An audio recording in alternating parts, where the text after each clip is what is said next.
नमस्कार, मैं हूं आपके साथ पूर्णिमा मिश्रा और हमारे इस खास कार्यक्रम मोदी मुल्क और मुसलमान में आप सभी का स्वागत करती हूं। मोदी मुल्क और मुसलमान इसीलिए क्योंकि आज जब भारत दुनिया की 5वीं सबसे बड़ी अर्थव्यवस्था है और आने वाले 5 सालों में तीसरी सबसे बड़ी इकोनॉमी बनने की राह पर है, तो कामयाबी का ये सफर भारत के मुस्लिमों के योगदान के बगैर संभव नहीं है। आज अगर पीएम मोदी 2047 में विकसित भारत का संकल्प लेकर चल रहे हैं, तो उनके इस संकल्प को पूरा करने का जिम्मा देश के 140 करोड़ लोगों के साथ देश के करीब 19% मुसलमानों का भी है। वो इसीलिए क्योंकि आज भारत में इंडोनेशिया के बाद सबसे बड़ी मुस्लिम आबादी रहती है। न सिर्फ रहती है बल्कि इस देश को आगे बढ़ाने में अपना सहयोग भी करती है। लेकिन सियासत का चश्मा ही कुछ ऐसा है कि मुसलमानों को एक वोट बैंक की तरह देखे जाने लगा और इस वोट बैंक के अपने अपने ठेकेदार भी पैदा हो गए। लेकिन इन ठेकेदारों से मुस्लिमों को क्या मिला, ये बड़ा सवाल है। लेकिन उससे भी बड़ा सवाल है कि आखिर आज देश के मुस्लिम मोदी सरकार के बारे में क्या सोचते हैं, क्योंकि पीएम मोदी की नेशनल पॉलिटिक्स में एंट्री से पहले ही एक नैरेटिव तैयार कर दिया गया था। नैरेटिव ये कि वो देश के मुस्लिमों को बतौर नेता पसंद नहीं है, वो मुसलमानों के बीच अलोकप्रिय हैं। लेकिन क्या वाकई में ऐसा है? और इस तरह के नैरेटिव्स जिस बुनियाद पर गढ़े गए, उनकी हकीकत क्या है, ये बड़ा सवाल है। और सवाल ये भी कि आखिर देश के मुस्लिमों के प्रधानमंत्री मोदी और उनकी सरकार के प्रति विचार क्या है। क्या वाकई में वो उन्हें नापसंद करते हैं या फिर उनसे प्यार करते हैं? हमारा कार्यक्रम मोदी मुल्क और मुसलमान इन्हीं सवालों की पड़ताल करता है और इसीलिए इसी सिलसिले में जब हम शहर दर शहर गुजरे, तो जो जवाब मिले वो न सिर्फ दिलचस्प थे बल्कि आंखें खोल देने वाले थे।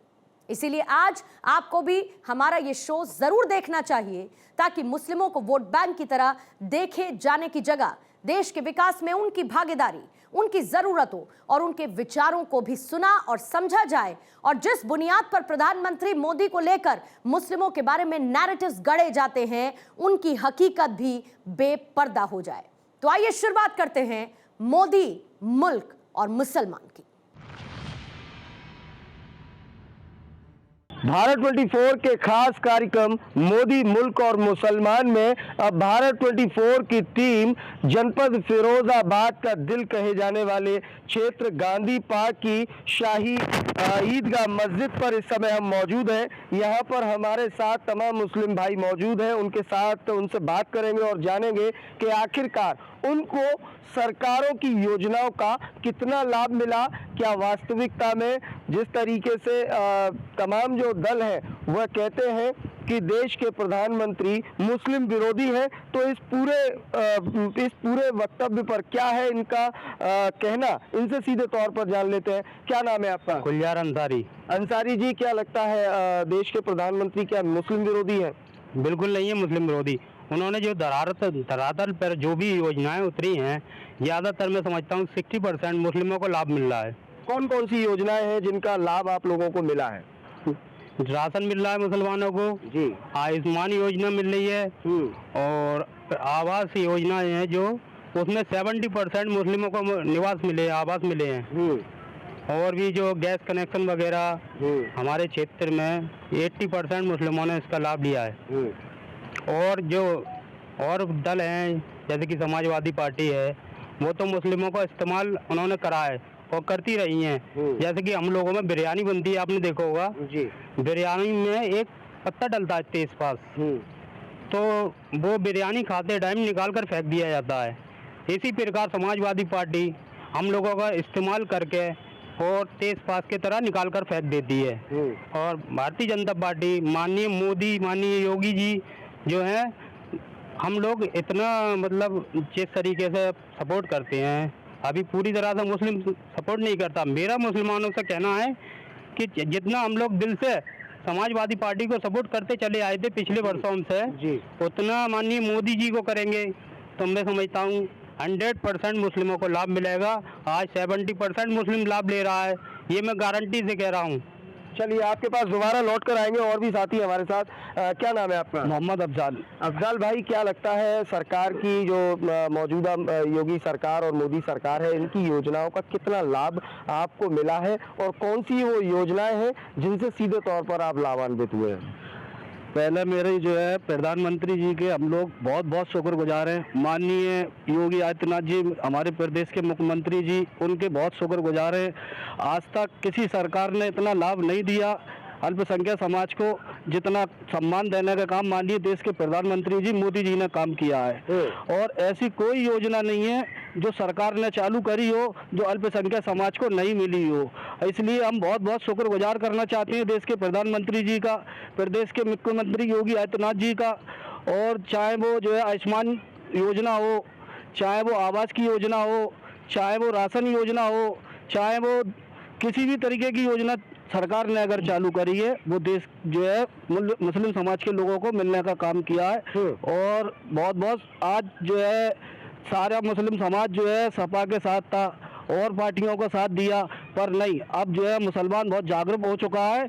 अब मन तन धन से अपना सारा हम सहयोग भारतीय जनता पार्टी के साथ करना चाहते हैं और इंशाअल्लाह भारतीय जनता पार्टी के साथ हम हमेशा खड़े रहेंगे। 2024 का लोकसभा चुनाव है और चुनाव के वक्त अक्सर यह देखा जाता है फिरोजाबाद की सीट पर हिंदू वर्सेस मुस्लिम को रंग दे दिया जाता है नेताओं के द्वारा, और तमाम जो विरोधी दल हैं वो सीधे तौर पर यह कहते हैं कि बीजेपी और देश के प्रधानमंत्री मुस्लिम विरोधी हैं। क्या लगता है आखिरकार इतने 10 साल के कार्यकाल में कभी आपको ऐसा लगा कि वास्तविकता में बीजेपी और देश के प्रधानमंत्री मुस्लिम विरोधी है?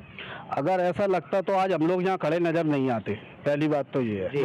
और भयभीत करके दूसरी बात जो है मुसलमान आज बहुत जागरूक हो चुका है और अब मुसलमान बहकावे में नहीं आएगा, चाहे वो कोई भी दल हो, चाहे वो समाजवादी दल हो, चाहे वो कांग्रेस दल हो। मतलब अब हिंदू मुस्लिम की लड़ाई नहीं होगी, लड़ाई पूरी फुल तरीके से खत्म हो चुकी है भाई। अब विकास की बात होगी, अब केवल विकास की बात होगी, देश की बात होगी। देश की बात करनी है, हमें देश के साथ चलना है, देश के साथ खड़े होना है। माननीय प्रधानमंत्री जी के साथ हमारा पूरा समाज और हम पूरा मुस्लिम समुदाय एक तरफा खड़ा हुआ है। हमें किसी से भी अब कोई मतलब नहीं है, हम बहुत इस्तेमाल हो चुके।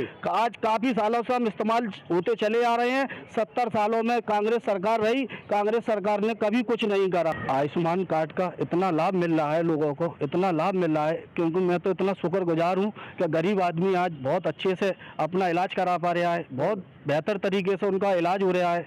और ये लोग भयभीत करते हैं मुसलमान को, और विरोधी पार्टियां जो है कह रही हैं बिल्डोजर है, ये है वो है।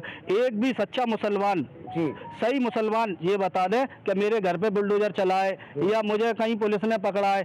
सही आदमी के लिए कहीं भी कुछ भी नहीं है, कोई रुकावट नहीं है, बहुत खुल के जी रहा है इस टाइम मुसलमान, बहुत खुल के। और सारी गुंडागर्दी खत्म हो चुकी है, और शासनों में गुंडागर्दी थी, सारे ठेके इनके हुआ करते थे और सारे सांसद सारे विधायक इनके घर के हुआ करते थे।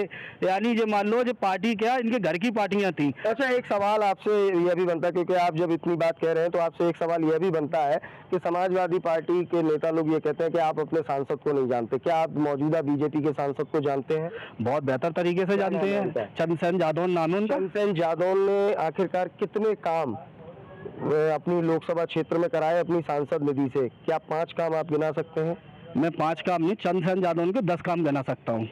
चंद्रसेन जादौन ने हमारे कब्रिस्तान में लाइटें लगवाने का काम करा। चंद्रसेन जादौन ने और भी हमारे जैसे गरीब बहन बेटियों की शादी की कोई मदद की बात आई, चंद्रसेन जादौन हमारे साथ खड़े हुए। चंद्रसेन जादौन जी ने ट्रेनें रुकवाने का टूंडला में काम किया, जो गाड़ियां कभी नहीं रुकती थी। चंद्रसेन जादौन ने वो काम किए हैं कि जो आज तक कभी सपा सरकार का सांसद कर ही नहीं सकता था। क्या लगता है, आप अपनी बात कुछ कहना चाहते थे, क्या लगता है कितना 3 तलाक कानून को लेकर, 370 को लेकर, तो ये कानून है, इनका कितना लाभ आम जनमानस को मिला है? देखिए, काफ़ी लोगों को 370 हो या ट्रिपल तलाक का हो, वो एक सरकार का अच्छा उसमें रहा है। और ये एक उत्पीड़न होता था हमारी माँ बहनों के साथ, बेटियों के साथ, कि उनको इंसाफ नहीं मिल पाता था। वो जाते हैं जो जाएं, किसके पास जाएं इंसाफ। तो माननीय मोदी जी ने, माना योगी जी के मैं बहुत शुक्रगुजार हूँ कि उन्होंने इस चीज़ का संविधान उन्होंने हटाकर आज़ादी रखी, उसमें कुछ लोगों को उनको अधिकार मिला और उसको पूरा औरतों को उनका पूरा सम्मान मिला, उनके साथ इंसाफ हुआ और काफ़ी ऐसे लोग हैं जो वाकई में उनके साथ नाइंसाफ़ी और ज़्यादती करते थे लोग। ये कहीं का भी इंसाफ नहीं है, ख़ास तौर से चाहे मुस्लिम समाज में हो। हमारे यहाँ औरतों की बड़ी इज्जत करी जाती है, वो इसलिए करी जाती है ताकि एक औरत जो होती है घर परिवार अपने बच्चों को अपने पति को एक घर सब पूरा एक मैच्योर बनाना एक औरत का काम होता है। अगर हम उसी के साथ जुल्म और ज्यादती और मारापीटी करेंगे तो ये गलत होता है। क्या लगता है सरकार की कौन सी योजना अच्छी लगती है? सभी योजना अच्छी है इसकी, जैसे आयुष्मान कार्ड बनाए और जो गैस सिलेंडर कनेक्शन करवाए, राशन पानी, ये कुछ बहुत अच्छे कराए। अच्छा चला, तो आप खुश हैं? जी बिल्कुल। अच्छा, इस बार जैसे देखा जाता है लोकसभा चुनाव जब नजदीक आता है तो फिरोजाबाद का चुनाव हिंदू वर्सेस मुस्लिम हो जाता है, तो क्या फर्क पड़ेगा? क्या वास्तविकता में आपका जो कॉन्फिडेंस है वो वोट में तब्दील होगा? जी बिल्कुल होगा। क्या होगा? मुसलमान ये भारतीय जनता पार्टी को सपोर्ट करेंगे, जी होगा। सपोर्ट करेंगे जी।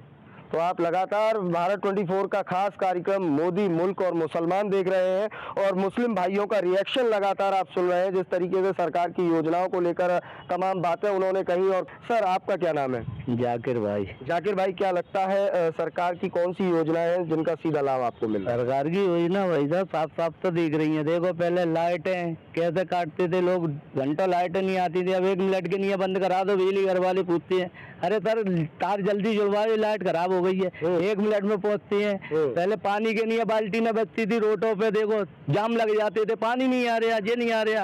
अब जो इससे बढ़िया काम कौन सा होगा इस सरकार में? ये तो लुटेरे थे, लूटते थे, जनता को ठगते थे और बस ये चौथ वसूली का काम करते थे। चौथ वसूली तब खत्म। कौन थे लुटेरे? लुटेरे यही जो विरोधी पार्टियां सारी तब लुटेरी थी। अच्छा, सारी विरोधी पार्टियां लुटेरी है थी, तब लुटेरी था। देख लो, आदमी रात के 12 बजे 1 बजे बहन बेटी जा रही है, कोई आग मिलाने वाला नहीं होगा रोडों पे।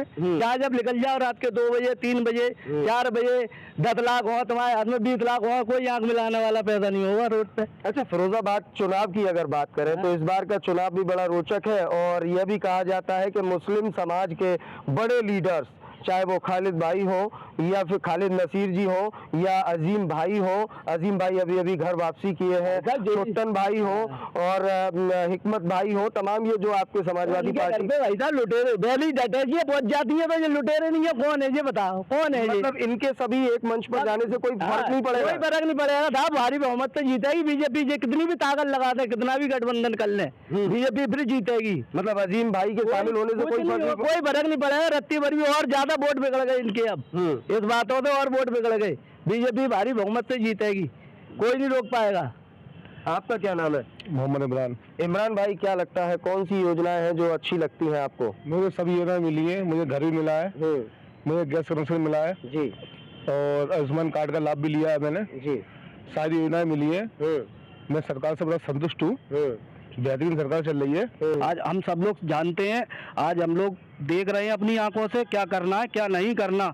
आज बच्चा बच्चा राजनीति सीख चुका है। जो सारे आज देश का जो युवा लोग हैं सब जानते हैं क्या करना है क्या नहीं करना। देश के प्रधानमंत्री जी को पहले कोई जानता नहीं था, आज पूरे हिंदुस्तान में क्या पूरी दुनिया में हमारे नरेंद्र मोदी जी का नाम है।